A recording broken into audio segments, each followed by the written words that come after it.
have to warn you. You should be sitting down. Are you sitting? I am. Okay. This is uncommon for me, and in our relationship, it'll be drastically surprising to you. Nothing surprises me drastically anymore. Oh, well. That ship has sailed. I have a hot take this week. Oh, my goodness.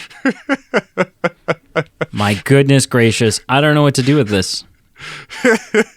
Like 2 minutes before we started, I accidentally obliviated myself, so I don't know. Like, either way, I've got nothing to say, and I don't know if I will. I don't know how I'll respond. Like, I might have no point of reference for because I've basically forgotten everything that I know about this universe. Sure. Not the Harry Potter universe, but like, in fact, the universe that we live in.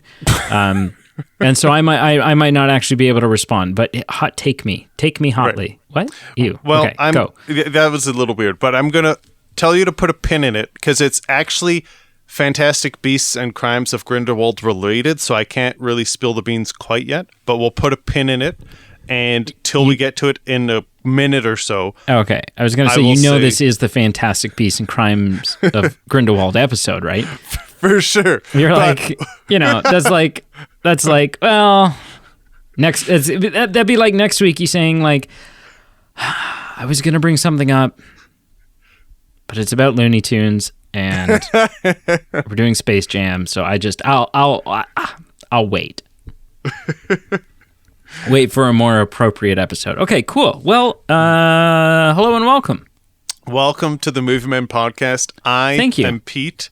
That is Brady. The usual bringer of hot takes, but not this week. Yeah. Well, you didn't ask me to. I was like, do you want me to bring anything? And you're like, no. Nah, we're good. I got it covered. I got everything we need. Yeah, we're ordering in. And I was like, okay, whatever. Well, we continue our journey in the Harry Potter universe as we prep up for the new and upcoming film, The Fantastic Beasts and the Secrets of Dumbledore. Can I say, can we rebrand it? Can we not call it the Harry Potter universe? Yeah, that seems logical. Can we call it the Wizarding World? Just because it's like, yeah, I would, yeah. We're too far detached now. Right. Yeah. From the boy. So, okay, Bring me cool. the boy. So how do you want to do? You have trivia? I do. So yeah, why don't we do trivia and then we can hop into our initial impressions and hot takes and so on and so forth. Yeah. So I only have one question for you this week, but all right, it is on point. Well, don't overextend yourself. The early rumors and considerations for who would play the young, and I might add dapper, Albus Dumbledore for this film included all but who. So I'm going to give you 4 options, and 3 of them were real. 3 of them were real, and 1 is fake. Okay. So you got to tell me who's fake. All right. Nick Cage. Sean Connery. Can you imagine James Earl Jones and I can't imagine it, to be honest with you. Oh, and Helen Hunt. So,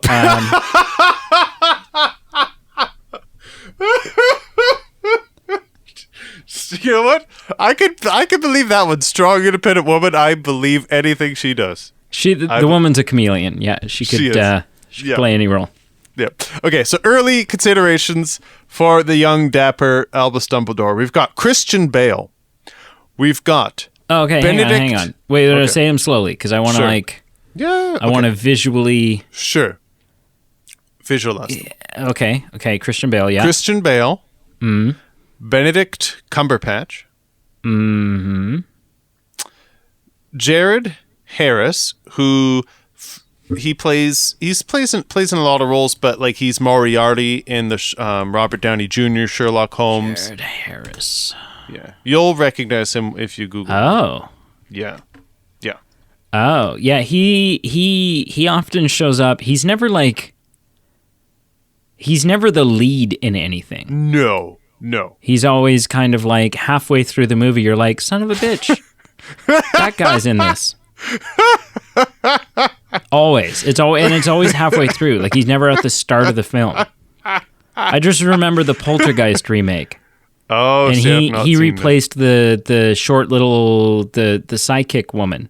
Oh, he shows up partway through and he's like, "This house is clear," and you're like, "Oh, son of a gun." Yeah. Okay. You're here.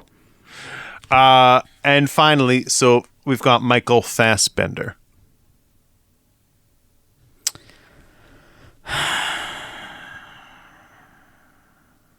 Michael Fassbender. So one of these is fake. Christian Bale, Benedict Cumberbatch, Jared Harris, and Michael Fassbender. Okay, so I'm going to. I'm not cheating. I'm typing, but I'm not cheating. I'm just pulling up ages. Sure. So Jared Harris is 60. But Jude Law, I mean, he's 49. No. Okay, 49, and stunning, by the way.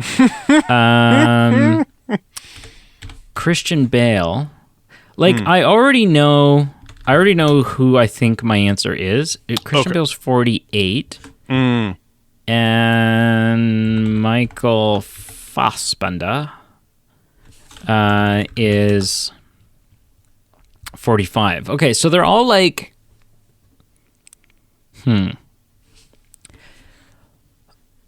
based on ages, it would stand to reason that Jared Harris would be the outlier. However,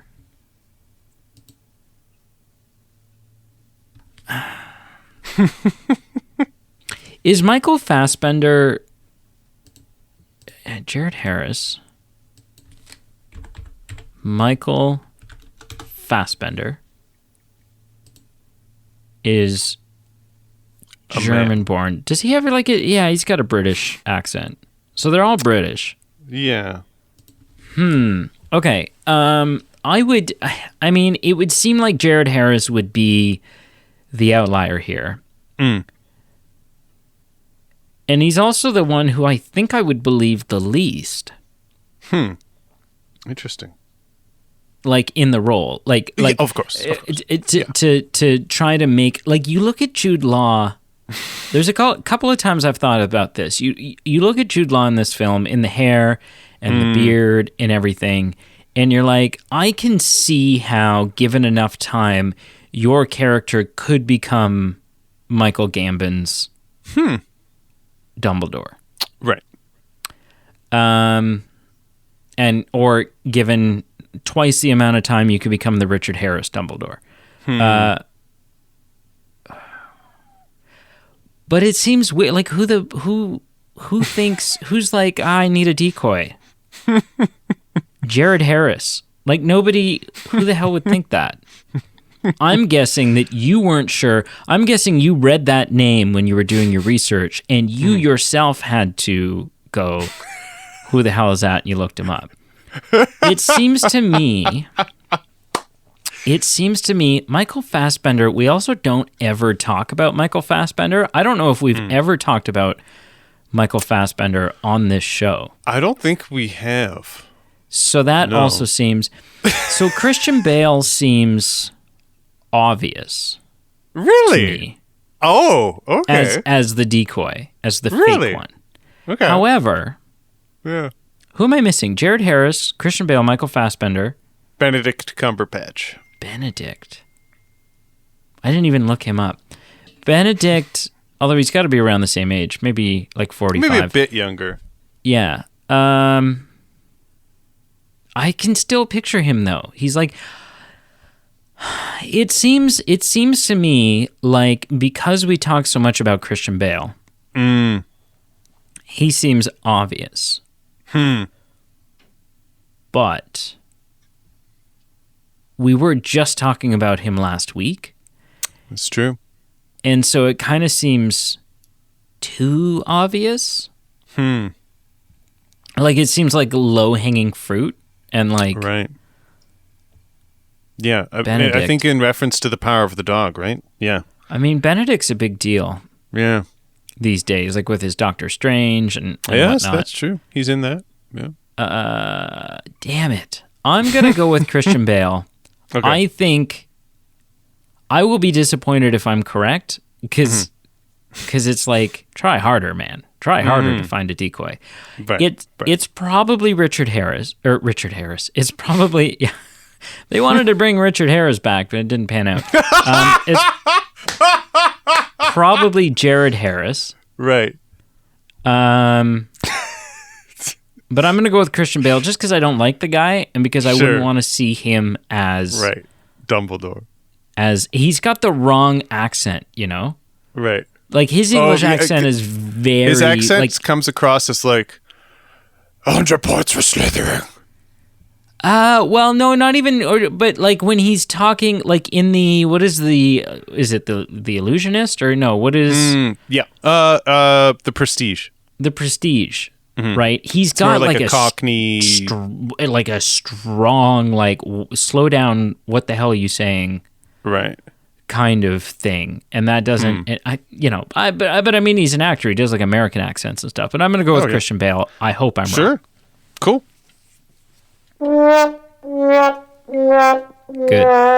Good. I'm happy with that. So the decoy was Michael Fassbender. Oh, okay. Of note, so I also like Jude Law. Think he plays an incredible, dapper Albus Dumbledore. Of note, and I'm curious if I would have liked this, and I think I would have, but Jared Harris is actually the son of Richard Harris, who, as you referenced, played the older Albus Dumbledore. So I did not know this going into this trivia question, and when I found it out, I can't unsee their similarities, so I think it would have been actually kind of fun, like unique in a way to have the actor's son play a younger version of the character's self. And like, what other circumstances can you afford such a circumstance where that can happen? So I thought that would have been unique and fun, but I don't regret Jude Law taking the role. Would you agree though? Like it appears to me as though the Jude Law Dumbledore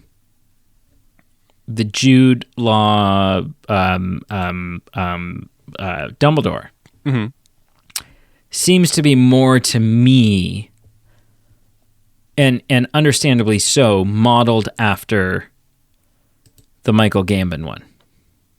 Yeah. Like I feel like that's where they're trying to make a connection. Fair enough. Yeah. Because he played Dumbledore more times. He played him 6 times. Right, compared to 2. Yeah. Compared to twice. Yeah.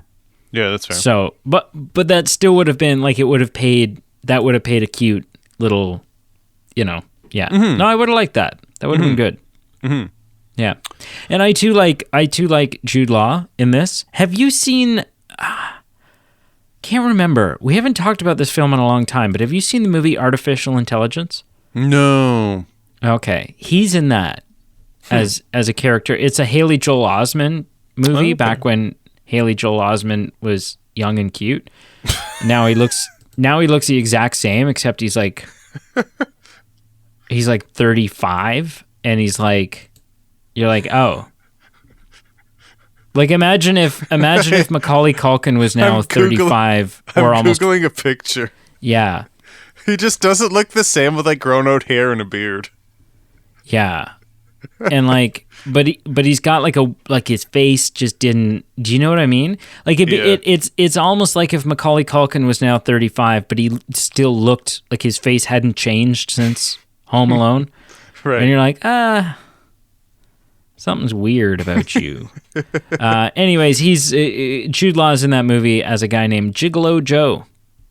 And so that's a fun connection because also in that movie is, and I don't know the name of the actor. The name of the actor is, who is the actor who plays Mad-Eye Moody in... Oh. Yes, what is that guy's name?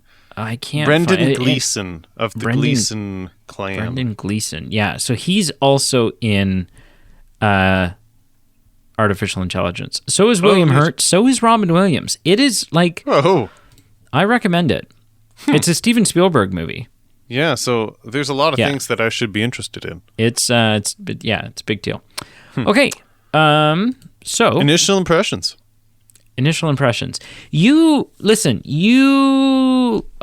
to sound like a broken record, but we don't talk about, everyone knows the spiel at this point. We don't talk about so much these films in advance. However, having said that, you showed your hand a little bit early last week when you talked about how these films only improve as they, that this one, you said you like this one better than the first one.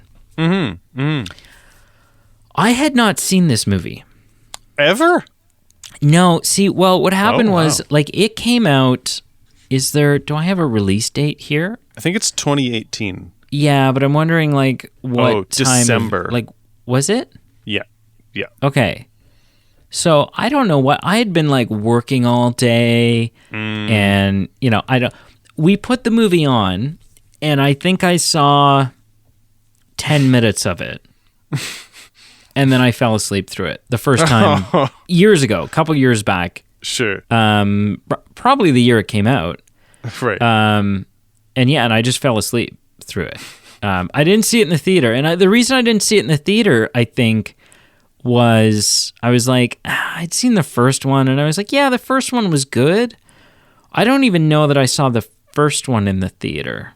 Oh, wow. Maybe I did. I must have. I think I saw the first one in the theater, and then the second one I was like, okay, well, Harry Potter movie, but kind of not really. The first one was okay, but it was definitely no Harry Potter, so right. I don't know. So I didn't make an active choice not to go see this one. I just didn't try very hard, and the opportunity to go see it never fell into my lap, and so I just never went to go see it in the theater. Right. But yeah, so I had never seen this movie, so I was excited to sit down and watch it. I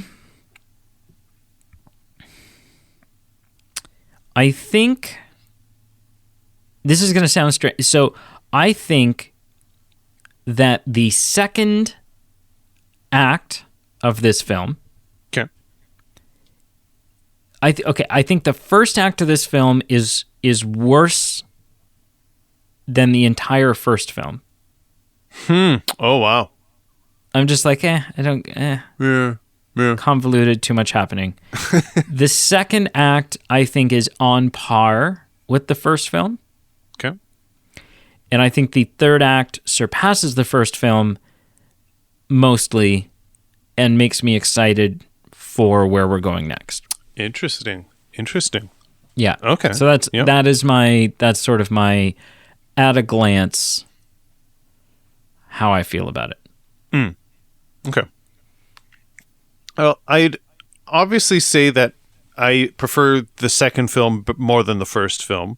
Okay. And plot-wise, I almost feel like this is where the first film should have begun.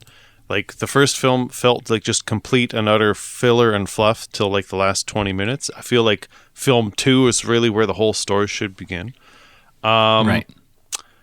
But obviously, just in general, when we kind of were mapping out what are we doing in our upcoming schedule, and we started talking about, we should review the Fantastic Beasts films leading up to the new release of the film.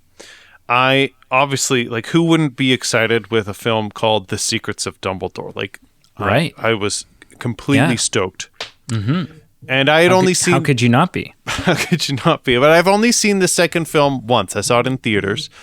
And from when we were mapping things out, I went from being completely stoked to the third film, thinking that this third film is a big deal, and that the first film is an outlier. And after watching this second film, I've gone a complete 180, saying, I guess we'll watch the third film. We are the movie men, but also, if I have food poisoning that week, I'll call in sick and we won't review that film.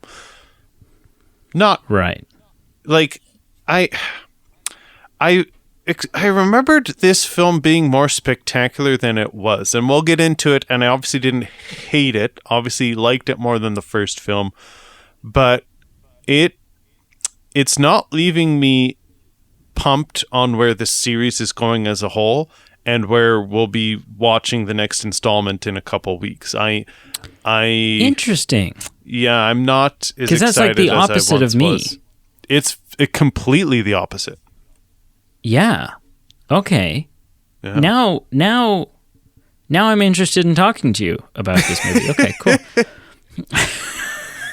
That's good. I'm glad to hear that. This is no longer a throwaway episode. Sweet. Okay. All right. No. Okay, cool. Interesting. Okay, cool. Mm-hmm. Cool. I think a good logical way to break this down is walking us through kind of why you're thinking the way you're thinking of, like, Act 1, Act 2, Act 3 got progressively better.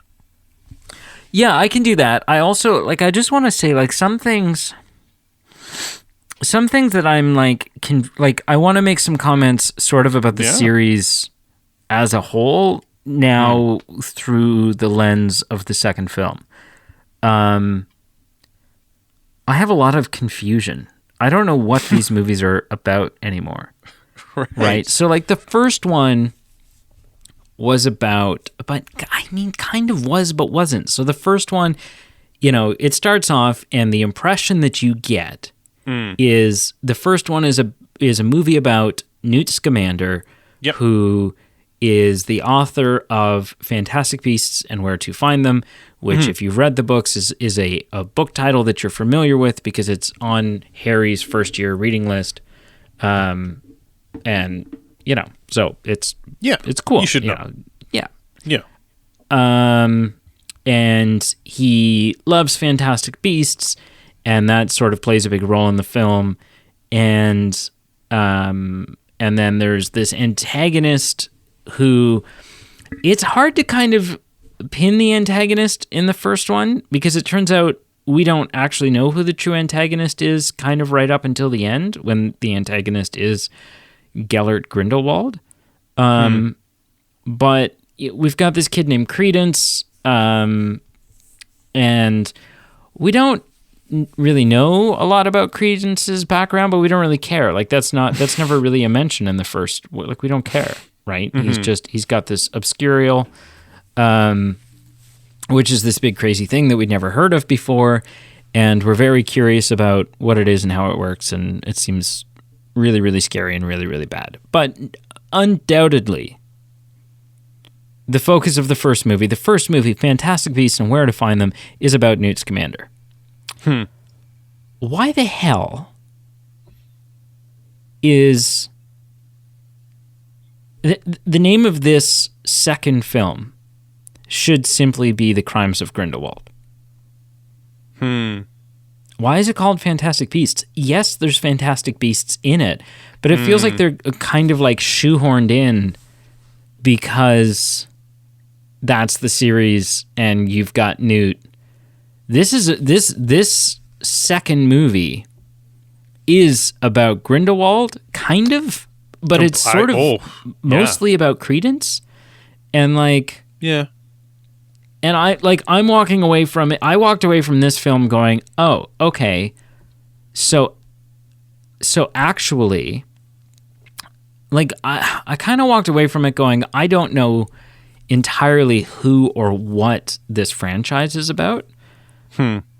Up until the final moment when Dumbledore, or when Grindelwald tells Credence that he's a Dumbledore, and I'm like, oh, so actually this is, and I mean, even just the fact that Credence, that they brought him back and that he's even in this movie, I'm like, oh, this is, Andy's in the next one.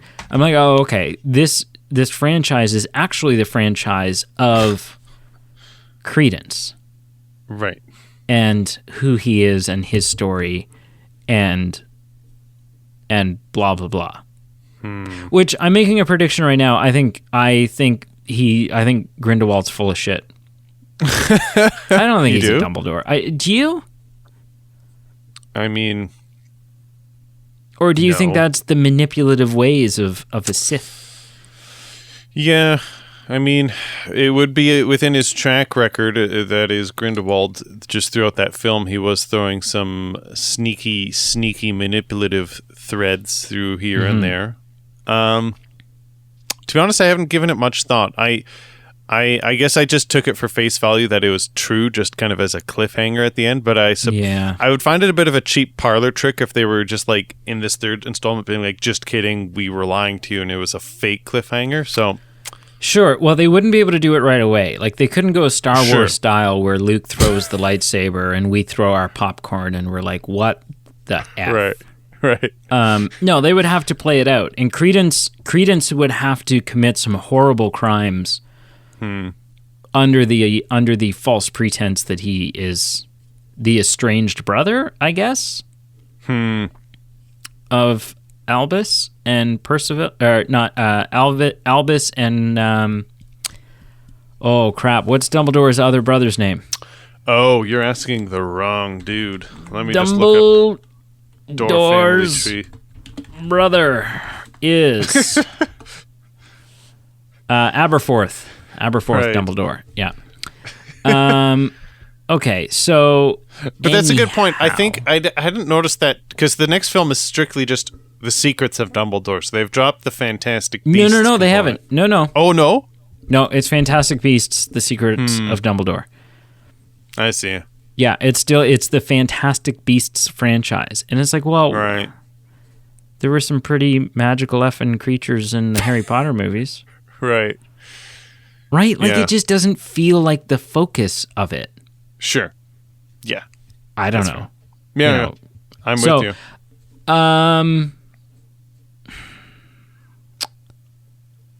Okay, so the first act, I don't know. It starts off okay, but then there was a definite moment where... They're running through the streets, and there's a bunch of stuff. Like, undoubtedly, once they get to Hogwarts, it is pure magic. Every moment that they are at Hogwarts is blissful. I mean, from you talking in our Harry Potter series that, like, I have Hogwarts listed as a supporting character in this film that we watched, and the soundtrack of that moment when we saw it is incredible. Oh God, you're coming over the grassy knoll, and it's like do, do, do, do, do, do, do, and you're like, I'm home. Like, and that's crazy. A place that you have never been to in real life, a place that doesn't exist. Speak for yourself, man. Yeah, and the second it showed up on screen, it wasn't a feeling of like, oh, this is familiar. It was a feeling of. It was the same feeling, you know, when you go away on vacation and you're away for like a week and a half or whatever, and it's an excellent vacation, but there's something about walking through your front door and being back in your home that is like, oh, I've missed this place, and this is where I feel at home. I know this place. That was the feeling I had seeing Hogwarts and being in the Defense Against the Dark Arts classroom that we know. Being in the classroom the classroom that Lita lifts the desk and reads the initials. I'm pretty certain that is the classroom where we first see Snape teach Harry in Philosopher's Stone, where he's like, there'll be no silly, foolish wand waving or whatever in this class, and he does the whole like, Mr. Potter, our newest celebrity. Like, I think that's the same classroom. We see the Great Hall. We see a couple of things. We get a fun twist on it because we're like, oh, like, okay, 100 years ago, the Hogwarts cloaks had like a blue kind of hue to them. That's cool, right? That's a change that's happened. We get to see my favorite moment of this movie. A movie that we don't get enough of. And I'm like, oh my goodness. Because I called it before they disclosed who it was. I was like, oh my God, is that who I think it is? The cameo of Minerva McGonagall. Yeah. Is everything. It's everything. It's so good. It's so good. And whoever's playing that role has nailed a young Professor McGonagall. So the mannerisms and the inflections in the voice and stuff like that is so good. And I'll say all this Hogwarts component, it never comes to me across as a cheap parlor trick of like, let's just pan into people's sentimental connections of Hogwarts. Like it feels appropriate for the film of where they're going with the story. Like, it doesn't feel like they're just really trying to hone in on sentimentality of the viewer. And I mean, obviously they are to a degree, but it's done respectfully in an artistic way. Sure. And I hope we see a lot more of Hogwarts in this next one. 100%. I agree. But yeah, the first act just feels very disjointed. And there's something about, because we talked about when we did the Deathly Hallows movies. Deathly Hallows Part 1 takes place almost not at all at Hogwarts. I'm not sure we see Hogwarts. Maybe briefly. The second one ends at Hogwarts, but it doesn't, like, Hogwarts has become a battleground at that point. Like, it's not... Yeah. It's not... We're not seeing classes. We're not seeing people, like, happy and enjoying Hogwarts. We're not seeing Halloween feasts and stuff like that. Those movies feel off. When there's a movie in this universe that's not rooted in Hogwarts... It feels off. And I would argue that even in the movies that do take place in Hogwarts, it doesn't ever feel like everything that happens prior to them arriving at Hogwarts always feels kind of more like a prologue than it does actually a part of the movie. Like, the movie feels like it's actually started once they get to Hogwarts. And so... I think that for me, there's just something very disjointed about them, like running around the streets of Paris. And you're like, what is even, like, I have no sense. I'm not grounded in this at all. I have no sense of where we are. I don't know my way around. I don't know what's happening. I don't understand, like, I don't understand the circus thing except for the fact that, like there's a lot of stuff that happens where it's like, can no one else see this circus? Right. Like, there's some weird stuff that happens like that. There's the fun addition of Nagini in this movie in her human form. Yeah. And it was strange, spoiler alert for Harry Potter, if you somehow haven't seen Harry Potter. Right. But it was strange for me to, like, look at this female on screen and even at the end, because she ends up and she's like, she's friendly with us. Like, she's at Hogwarts, standing there on the Hogwarts grounds waiting. And so there's something really odd about thinking, you kill Snape. You're going to be the one that kills Snape. That's true. Yeah. You are, like, what happens to you that you become the right-hand serpent of Tom Riddle down the road?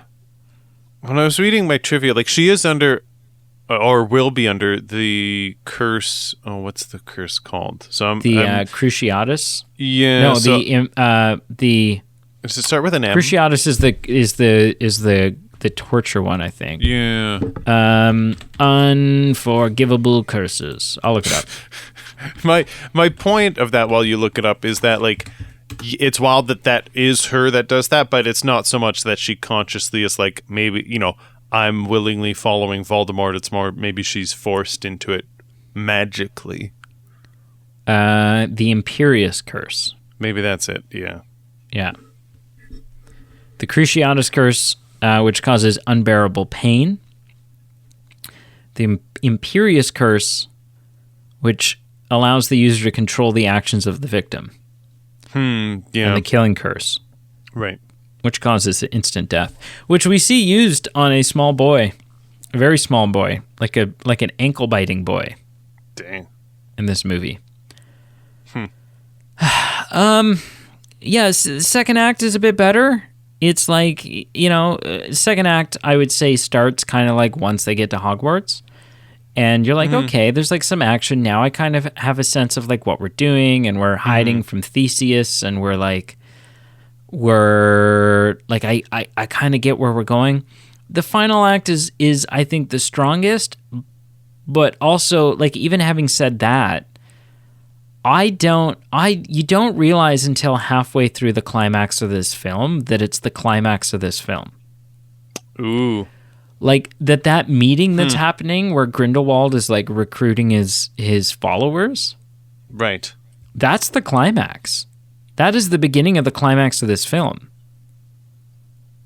Because the battle that ensues there with the blue flame and then the flame dragon that goes up and they stick their wands in the ground, and that lasts it's like a 2-minute sequence.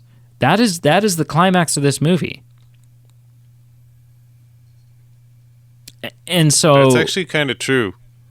Yeah. And so it's like it never really does anything huge. Yeah. No. Right? The third one, or the first one, the third act of the first one, Credence is going around and he's like trashing the city, and there's like the showdown down in the subway, and there's like it feels a little bit more climaxy. And this one just didn't so much. So I don't know. I do want to say, so Rotten Tomatoes. I want to piggyback on you talking about that whole climax kind of fizzling out, because I think that's where I come from with this, where if this had been the first film in the series, I would have been, hey, that's fine. We are building towards something greater. But this is the climax of the second film. Like, we've had 2 films to build up storyline and magical drama and tensity, and that's it. Like, we have a 3-minute blip and then that's it. So I think my problem with this film is that it's the second in the series, and it's going, okay, we got, like, where are we going with this? The first film, like I said, was a lot of filler and was superfluous, and so it's just like, it's just looking at the bigger picture of it going, you should be further along than you are right now. You should be doing more dramatically than you are right now. And that's kind of a problem that I've got. Mm-hmm. Yeah. Yeah, definitely. The first one to me feels a little bit more like a standalone movie than it does to you. Like, I know that you think the first one just feels like setup. Mm-hmm. And to me, it does feel like setup, but it also... I also applaud it and say, you know what? But you do feel like a standalone thing. This one feels almost entirely like setup to me. Like, this one feels like the first part of whatever the final 2 Hunger Games movies are. Right. Where literally it's like nothing happened. You're literally just setting up. Like, you're going to have one movie of exposition and then one movie of climax. Right. And I think that, like, the third Fantastic Beasts is coming out. I believe we're set to get 5. That's my understanding, yeah. Yeah. And so so what? Like, is that going to happen again? Like, I want to see, hang on, because I know that there's a little bit of time difference in these films. Okay. Yeah, some. Right? So, like, the first one is set in 1926. Okay. The second one... It's only about a year, isn't it? I think it said 1927. Is it? I thought it was only... Just looking that up. Hang on. Chamber of Secrets. No, I'm not I'm looking for the bad movies. Here. 1927. Okay, so it is only 1 year later. It's only a year. So then okay, so this new one that we're going to go see takes a bit of a jump. It happens in the 30s. Oh, okay. Okay. Yeah.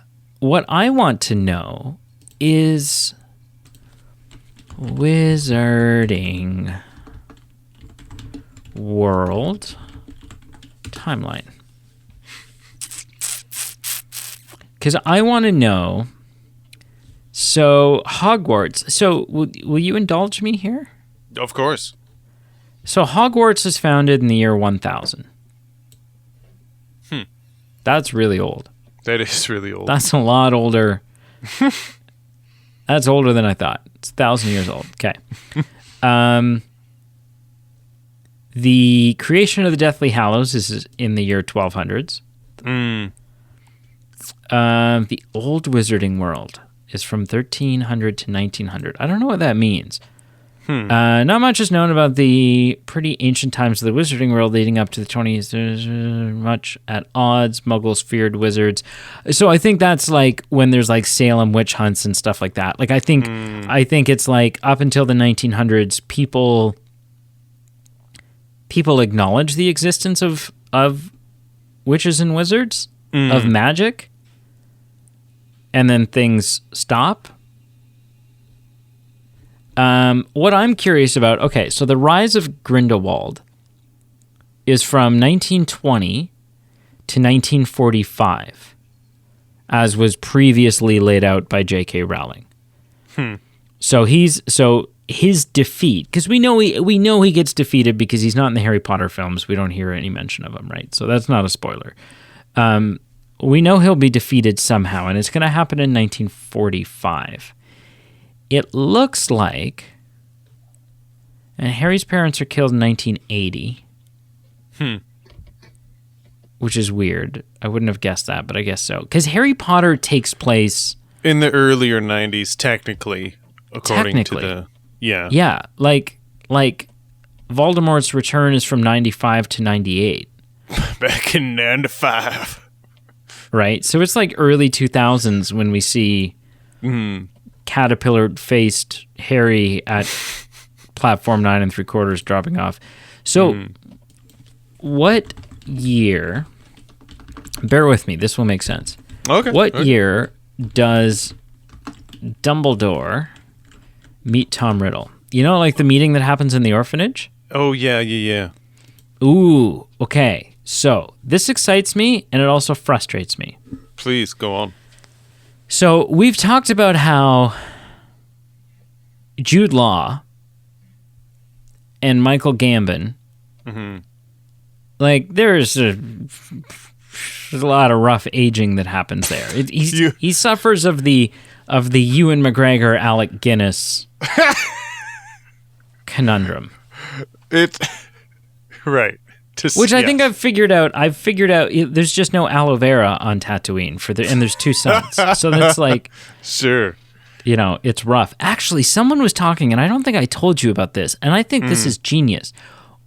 In the upcoming Obi-Wan series, what if, you know how like Palpatine uses his Force powers, and they kind of like he like ages really rapidly that time that he, what if there's like a light version of that? And what if at some point, in order to protect Luke from Vader, right, Obi-Wan has to like give up a part of his life force? Right. It would instantly explain why he ages so quickly, and it would also make the meetings and interactions between them and A New Hope so much more impactful, because there would be this like additional sacrifice that Obi-Wan has made for Luke. Anyways, doesn't matter. So it does, but that's cool. Yeah. So there's a big change that needs to happen between sexy Jude Law, Daddy Dumbledore, and and Michael Gambon's Dumbledore. Right. Because a huge transformation. Because a transformation which I was curious if we would see some explanation for in the next film. I hope so. So here's the thing. Yeah. This last movie we just saw happens in 1927. The next one happens like, I don't know, early 30s. Sure. Dumbledore visits Tom Riddle. That flashback that we see where he visits Tom Riddle and he sets the wardrobe on fire. Right. Happens in 1938. Oh. So that tells me two things. One, Dumbledore hits the bottle pretty hard for a couple of years in the mid-30s. And two, if the end of Grindelwald's reign in these films happens in 1945, which is cool, which means we're going to see World War II in this franchise. Right. We're going to see wizards during World War II. That could be very cool. It also tells me there's no way we're not going to see Tom Riddle potentially influenced by Grindelwald. We'll find out that Grindelwald is responsible for much of the way that Tom Riddle's life went. Maybe not in this upcoming film, but somewhere in the fourth or the fifth. And that is a prospect that I am excited for. It just makes it so challenging. And I was thinking about this the other day. Like, we are hard on this series, and our context of how we judge it might change once the fifth film is out. And we might go, wow, we were so hard on it during the first and second film and where they're going with it. Because it's not a trilogy. So, we maybe need to ease up and say, okay, they don't need to rush and hit this climax in the second film. And I'm playing devil's advocate while I say all this stuff. It just really depends on where they go with these films, that if they really hit a home run, or we look back and go, wow, this is worth the wait and the story that they were telling. Bullshit. Or not. Because there's a lot of potential here. Like all this timeline that you're alluding to, it's like, okay, we've got some checker pieces that are in line that we could be hopping around and doing some really cool stuff. Yeah. No, I call bullshit. Because the end of the first Harry Potter film, he's holding Nicholas Flamel's Philosopher's Stone facing off against a unicorn blood-sucking Voldemort. The second one, he's in a Chamber of Secrets with a young Tom Riddle saving Ginny Weasley's life fighting a 200-foot basilisk. Like, it didn't take 5 films. True. At no point during the Harry Potter franchise were we like, well, but they're building to something. Right. In another 7 years. Right? Because there's 2 more films to come out. And if you're factoring in, so the first one was what? The last one was 2018. This is it's been 4 years. Now, maybe COVID played a role in that. Sure. So let's say optimistically, let's say 6 years. It'll still be another 6 years. Yeah. It'll be 2028 by the time we see this thing finish. Right. Jeez. Right. Yeah. I wanted to talk about Rotten Tomatoes. So the first one has an audience score of 79 and a tomato meter score of 74. Oh, wow. The one where we just watched, Crimes of Grindelwald, and this is something I alluded to last week when you were like, they only get better. This one's great. I'm like, really? Because I don't think that's how people feel. Right. It has a tomato meter score of 36. Ooh. And an audience score of 54. Oh, wow. Yeah. And this new one, obviously, audiences haven't seen it yet, but just for context, the current tomato meter score, based on the review of 69 different critics, is 59. So it's up considerably from this one. Half the people, 59% of the critics that watch it think it's a good movie. But yeah, it's still not great. So if I read, looking at the reviews for this film, okay, what do we have here? The Crimes of Grindelwald's lack of awareness goes much deeper than a mere miscasting. So, I mean, maybe that's an attack on Johnny Depp. I do want to talk about him in a minute. Sure. A bunch of building at this stage. At some point, I want to live in the world, not watch it being put together. Certain characters spend all of Fantastic Beasts: The Crimes of Grindelwald barely doing anything, and the wide open nature of the ending in particular cheapens the preceding film. I don't know, man. I'm echoing a lot of this. Yeah. The befuddling parade of Potterishness, including a nostalgic excursion to Hogwarts, is powered by a corresponding excess of plot. Yeah. Like, what actually... Like, if I said to you, what happens in this movie? Right? Like, there are some plot points. Credence is trying to figure out who he is. Yeah. He's accompanied by Nagini, but to what, like, what other than Nagini's there and she's accompanying Credence, what role does she play? What significance does she have? She has none. She has no significance or actual reason for being in this film other than potentially placing her there for something that will then make sense in the next one. I don't know. Talk to me about Johnny Depp. This is more than certainly the last time we will see him in this role. I don't know. Give me your appraisal of Johnny Depp as Gellert Grindelwald. I don't mind him. I think he's chilling. I think he's appropriately chilling. Yeah.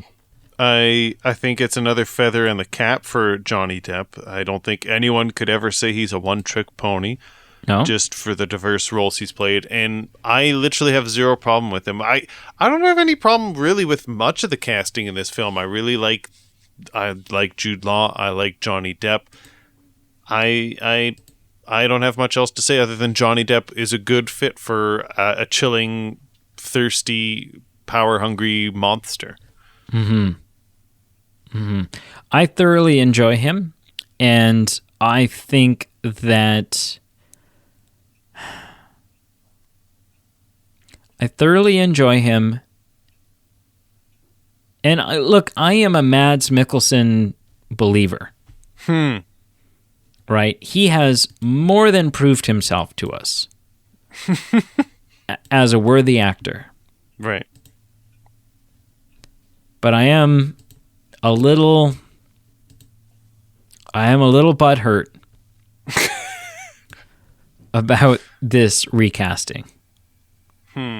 Just because now I've seen it and I'm like, oh, that was so good. That was so chilling and it was so excellent and it was so... And then it's just like I get it. I get that you need to do your own thing. Right? That they brought Mads Mikkelsen in and Mads Mikkelsen can't just do what everyone else is doing. He's got to do his own thing. Otherwise, I get it. But like... What a change. It is pulling a 180 audible. Like, it's just very... Right. He doesn't have the like albino skin anymore. Or the white hair. Okay, people dye their hair. Great. Did you know Mads Mikkelsen? I'm just looking at this now. Mads Mikkelsen is 2 years younger than Johnny Depp. Interesting. I never would have guessed that. No.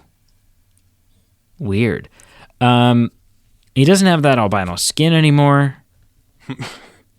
He had some laser surgery done to fix the miscolored eye that he had. Like, they've literally put zero effort or approach into this. It seems like maybe that's a deliberate... obviously, it's deliberate. Right? It wasn't like they were like, okay, Mads, time to fit you. And he's like, oh, I'm not wearing any of that. Right. Y'all can go F yourselves. No, he wasn't like, that's not what happened. I'm sure. But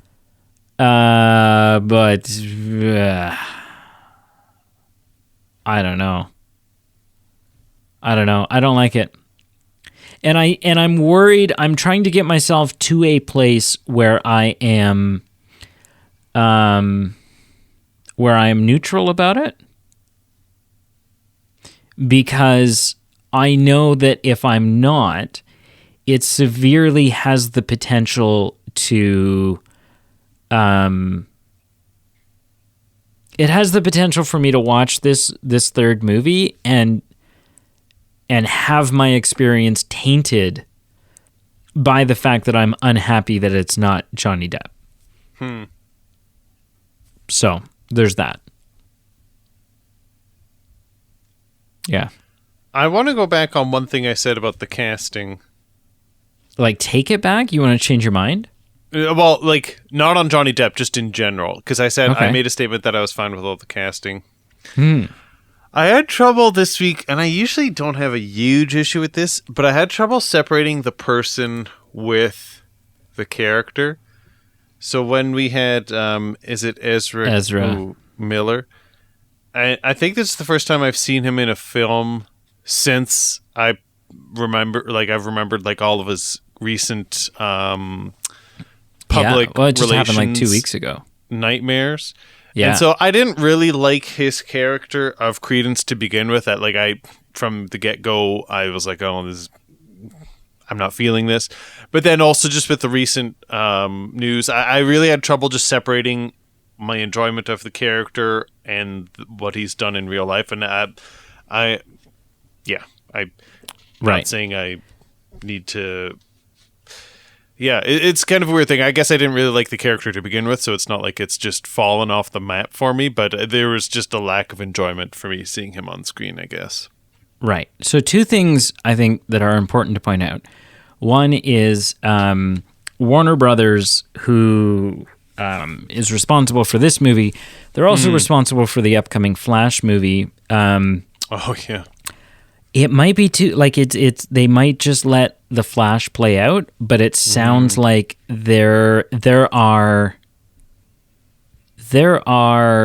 very serious conversations happening at Warner Brothers right now in regards to what they're going to do and potentially how to exit Ezra Miller from the role of the Flash. Which then would exit Ezra Miller also from this role. And I did just want to correct you, as I like doing. No, and this is not like a easy mistake, totally easy mistake. But technically, Ezra Miller. Wait, where is it here? Make sure I am 100% correct on this. Yes, Miller's pronouns are they them. So, I'm sorry. No, yeah. Well, I'm. It's you made a safe assumption, but yeah, I didn't know that actually until the other day either. Cool. But yeah, so it is a they, not a yeah. Very so, good. Do you have any other thoughts about this movie? Like, not particularly. I mean, there were some things that I did enjoy that I liked in the first one. Like, I adore the costume design for this film. They've knocked that out of the park. I loved the settings of Paris and London, of Hogwarts. It is cool to have things like Nagini and, Dapper Dumbledore. And I did like Lita Lestrange. And, there are components that I like. And so I don't want to come on here bashing, but in general, I think we've hit on everything. It fell a little flat from what I remembered it being. Right. I do think... I think I will enjoy the third film more than the second. I enjoy all the moments with Dumbledore on screen. So if this third film is Dumbledore-centric, then I believe I will enjoy that quite a bit. I am curious about whether or not Credence, like moving forward, I'm curious about whether or not Credence is genuinely a Dumbledore. I am interested in this like blood oath amulet that that there is between Dumbledore and Grindelwald. And that stuff fascinates me. Well, I'm wondering because the film ends with some conversation of can he destroy it, and Dumbledore's like, I wonder, I think so. maybe that's what happened. Like, maybe it's something related to that the destruction of that is what makes him look disheveled in the short period of time. Maybe. I don't know. And dramatically alters Grindelwald's appearance, cleans him up. Right. I don't know. Yeah, maybe. Scale of 0 to 10, sir. How do you feel about Fantastic Beasts, the confusingly named Fantastic Beasts, The Crimes of Grindelwald?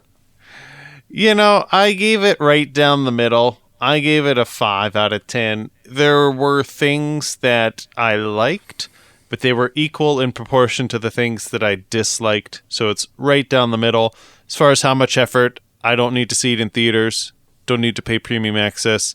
It just needs to be on a streaming site, and that's the level of effort that I'd put into seeing it again on my scale. Right. Which it is. It's on Crave. Which is, yeah. Yeah. And you know what? My prediction still stood true. The previous film, I think I gave a 3 out of 10. This did get a 5 out of 10. I just thought this would be greater than 5. I was expecting like a 6 or 7, maybe an 8. But sure. Yeah. When did you go down to? When did you go down to 1 rating scale? What happened? Well, like I still here? do 2. I just don't elaborate on mine. So like the scale is the number that I gave you, the 5, and my other scale is summarized in the effort. So like the streaming right. versus Okay. So you do touch on it. You just don't give it a number per se. I just don't give it a number on mine. But I hint at it with like theater, premium access, streaming, or no Wi-Fi at babysitter, the cottage. break into the neighbor's house, steal their laser disc. Hire an ensemble to perform it on a stage. Rent a projector. Yeah. Okay. I give it a 5.5. Okay. Yeah.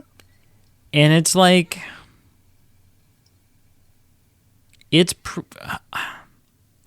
with the exception of a few moments, with the exception of Johnny Depp's performance, the exception of Dumbledore, and the fun moments at Hogwarts,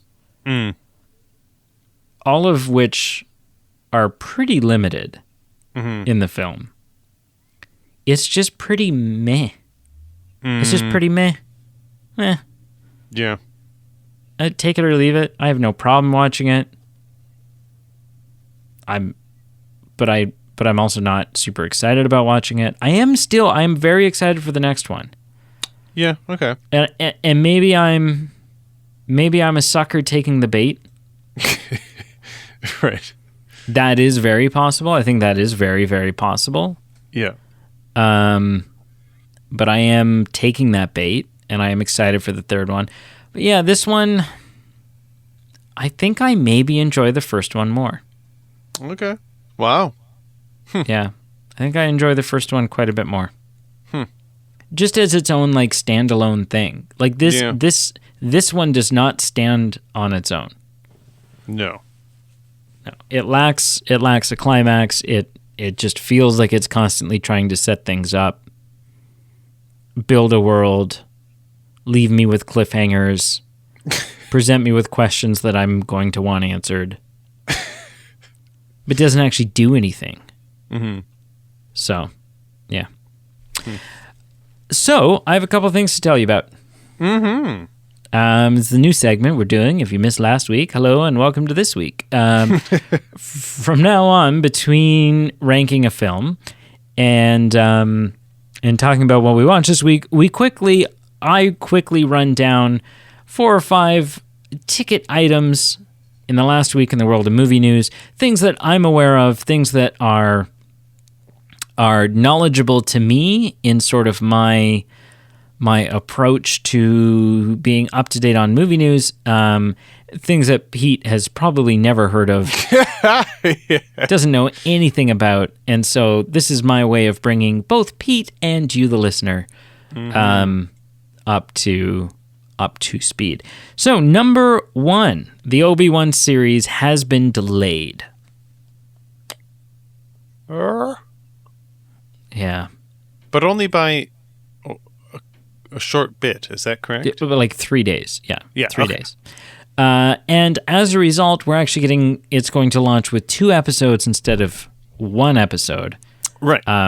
So I'd say that's worth the wait. I'd say so. I mean, that day where it was originally supposed to come out, I might not agree, but the day where we watched 2, of course. But I'm like, I think my thought is like, but why? Right. Why delay it 3 days? Like, you know, sometimes they delay a film like 3 months, and you're like, oh wow, they're a little behind. They need to work on this. It's not finished at the speed they thought it would be finished at. But this, they're like, we're gonna bump this back 3 days. I have no idea why. Why delay this? Yeah, that's a curious point. It's a weird marketing thing. Yeah. We have our runtime for Doctor Strange: The Multiverse of Madness. Okay. Hold on to your socks. 2 hours. Okay. And 6 minutes. Oh. Yeah. That seems reasonable. It seems very short, doesn't it? I was expecting like 2:59. Yeah. So it's like, and there's nothing wrong with it. It's just like, it's shorter than a lot of the MCU movies that we've been getting, which is fine. It just seems like the Multiverse of Madness is shaping up to give us so much. It feels like it's packed with so much stuff. So to be half an hour shorter than we were expecting. That's true. I don't know. Yeah, what are your thoughts? You know my thoughts. I mean, there are some films that I'm okay with being a bit shorter. So you would watch the intrigued. 20-minute version, aren't you? I would watch the Cole's Note version. I guess I am surprised as far as my thoughts. I'm not disappointed. I'm just surprised. But I'm just curious. Like, there's some MCU films that I go, this is fine. It needed to be 2.5 hours or more. And then there's some I go, you know what? It was fine.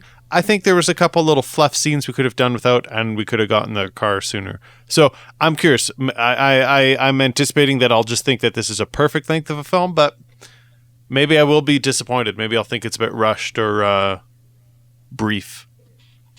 Right. What is your excitement level for this movie? I mean, we've got Professor X in it. That, it doesn't appeal a whole lot to me. I'm worried. Like, we've gone from an emotional high in Spider-Man No Way Home. So it's going to be have to be a movie that has some intensity. The only comp or comparable that I can think of is when we had Avengers Endgame. But after Endgame, we had Spider-Man Far From Home. So it was like the perfect chaser of going, okay, how do you match a film with intensity? Not necessarily with as much intensity, but like a perfect, a good film about Spider-Man that has funny moments, intense moments, and like it was a good way to follow up something of just that magnitude. And so I'm hopeful that this Doctor Strange movie can match the audience captivation, but I'm hoping that it isn't a bit of a letdown going, well, where do we go from that amazing film-going experience that we saw at Christmas time? And I hope it doesn't disappoint. Right. Yeah, I mean, anything's possible for sure. Oh, yeah. Yeah. Jim Carrey. Friend of the show from our stomping grounds. Yeah, has announced he's retiring from acting. Yeah, Sonic 2 is his last film. I mean, maybe not necessarily, right? Like, who knows? He could always do whatever the right role comes along. But basically, his remarks were, you know what? At this point in my career, I've done enough. I have enough. I am enough. Yep. And he's going to focus on his painting instead. That's now very I know cool. you're not the world's biggest Jim Carrey guy. No. I am. I'm kind of devastated because it felt to me just like we were finally, with him doing these Sonic roles, I was like, okay, look, he's coming back. It's the second coming of Jim Carrey. And now it doesn't look like we're going to get it. Yeah. I remember, I've not seen these films. They're not up my alley. But I do remember you talking about the first one back in the OG days of the Movie Men podcast, and you talking about how maybe the Sonic movie wasn't your favorite movie of all time, but it seemed to kind of rejuvenate what Jim Carrey was to you as far as like heyday, excellent, energetic role Jim Carrey. And I remember you but you still haven't seen it. I still haven't seen it, and I remember you just talking about that. And so I get what you're saying as far as you being a little disappointed because you are a Jim Carrey fan. I'm a Jim Carrey fan, and listen, these types of movies, like the Sonic the Hedgehog, or not the Sonic the Hedgehog, the Chipmunk movies, or the Tom and Jerry movie, those sort of like live action animation mix things, those aren't my jam either. Sure. Yep. Sonic is an unexpectedly good time. I went into Sonic thinking, I'm not going to enjoy this. Right. It is an unexpectedly good time, and I still recommend it. Wow. That's a pretty ringing, or like a pretty big endorsement. Yeah. Final piece of news. Mm-hmm. In an interview that just happened, Sam Raimi, who is directing Doctor Strange, The Multiverse of Madness. Oh, I thought you were going to say Spider-Man 4, but okay. has said that after directing Doctor Strange and the Multiverse of Madness, he would be, if it was something that Marvel and Sony were interested in and wanted to do, he would be very open to directing Spider-Man 4 with Tobey Maguire. I am shocked because I was just joking. Wow. Yeah. Huh. No, I mean, you have to take this with a grain of salt. Like that, that's right. Toby has to be willing, and the studio has to want it. Exactly. And an actor or a director, right? It's like an actor saying, "I would," someone's like, "Oh, would you like to have to an actor? Would you like to play a role in a Marvel movie someday?" Mm-hmm. Most actors are going to say yes. Mm-hmm, mm-hmm. Right? Would you like a big paycheck and to work on a Spider-Man movie? Right. Sure. Of course. Right? So I think you have to take it with a grain of salt because it's not like... Yeah. It's not them saying, hey, something is in the works. Mm-hmm. It is a little bit different only because Marvel just did that thing with Tobey Maguire and Andrew. I don't think we're going... I think as fans, we're getting our hopes up. I think we need to see... We need to accept the fact that No Way Home was, in more way than one, a swan song. Yep. And that it is what it is. But Sam Raimi, having directed the first three, and being a director that has now worked with Marvel on an MCU movie with Doctor Strange and the Multiverse of Madness, it's not out of the question. It keeps the door open. It keeps the door open, and it gives this rumor, or not even rumor, but like fan wish list item, more validity than some of the others of its nature. Mm-hmm.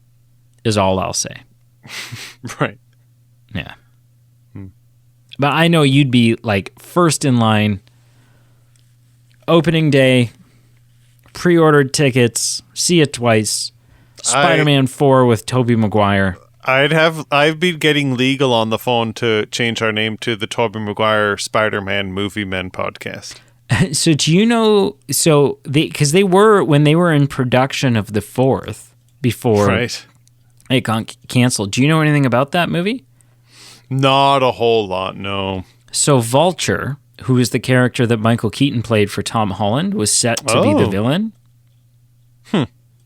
Played by John Malkovich. Very interesting. Oh, man, that would have been good. Mm-hmm. Man, that would have been good. Tell me, sir, what did you watch this week? I have hopes, and I will be very disappointed if you don't give the answer that I am expecting. What? I'm going to be disappointed. Son of a Oof. Yeah, it was a very busy week. I only watched this film, and I unfortunately did not watch anything else. So I think you'll be disappointed. What did you watch this week? I watched the second episode of Moon Knight. Oh, is that what you were wanting me to watch? It's so good, man. Listen, I'll tell you what I did do. I watched a trailer for it, and I didn't have doubts, but I wanted to double check. You're saying it's better than WandaVision and all the other recent releases of MCU television shows. You're saying it's better. It's definitely better than all the others. Okay. Maybe, if not better, than on par with WandaVision. Wow. Yeah. It is really good. Like, better than Thor: The Dark World. Dang. Wait a minute. Wait a minute. Like better than The Incredible Hulk. Okay, wait a second. Wait a minute. No, it is genuinely really good. Sure. Really, okay. Really good. And there's a fun mystery unfolding, and it's all like Egyptian pharaohs and Egyptian gods and tombs and mummies. Oh, that's actually kind of interesting. Yeah, it's a lot of fun. Cool. Aside from that, I continue to watch Boy Meets World. I continue to watch Euphoria. Oh my God, man. Euphoria is so good. It's so intense. It is so intense, but it is so good, and Zendaya is so good in it. Yeah. Did I watch anything else? I mean, just odd things here and there. I finally caved, and I was like, okay, what is this stupid Is It Cake show that Netflix is cramming into my... and it's bad. I mean, it's fun. It's kind of interesting to watch, but the host is like, you just want to flick him between the eyes. So, yeah, that's what I watched. Nice. So, wrap it up, sir. Well, thank you for listening. Thank you for joining us this week. We really appreciate it. Check out our socials below: Facebook, Instagram, Twitter. Check out our Patreon page, our merchandise page. It's a way for you to help support the show, pay the bills, and it's a way for you to get some perks back for doing so. Join us next week as we teased about we will be doing some Space Jamage reviewing. And until next time, it was fun chatting at you. You've seen Space Jam, right? Not once. Not once. I think I've seen like the first. I think I've watched like the first 10 minutes, and then I shut it off. Were you a Looney Tunes kid? Not heavy, but somewhat. Somewhat. Were you? Because you're big into baseball. Were you ever a basketball kid? Not as a kid, but I am into basketball in real life. Okay, so you might enjoy it then. I'm surprised you weren't into it as a kid. Like, you're 10 foot nothing, so you're like. And isn't there some Bill Murray in it? There is definitely some Bill Murray and some Wayne Knight. And Wayne Knight. You don't know who that you just did is the that communicates with me that you don't know who I'm talking about when I say Wayne Knight. Wayne Knight is from the American actor from Seinfeld, Jurassic Park. Yeah. Yeah. Okay. And Michael Jordan. Yeah, of course. Yeah, I think I have hopes. I'm not gonna bury my hopes just yet. Okay. I have hopes. Mm-hmm. And next week, I want you to end the episode by doing your best Porky Pig. That's all, folks. So work on it. I can guarantee you that will not happen. Why? Go for it, man. Give the people what they want. We'll see what happens. I will put up a poll tonight. If we get 700 Patreon followers by next week, it's happening. All at the $10. Well, sir, we're bringing in $7,000 a month. More than we were. Will you please give the people the Porky Pig? Right.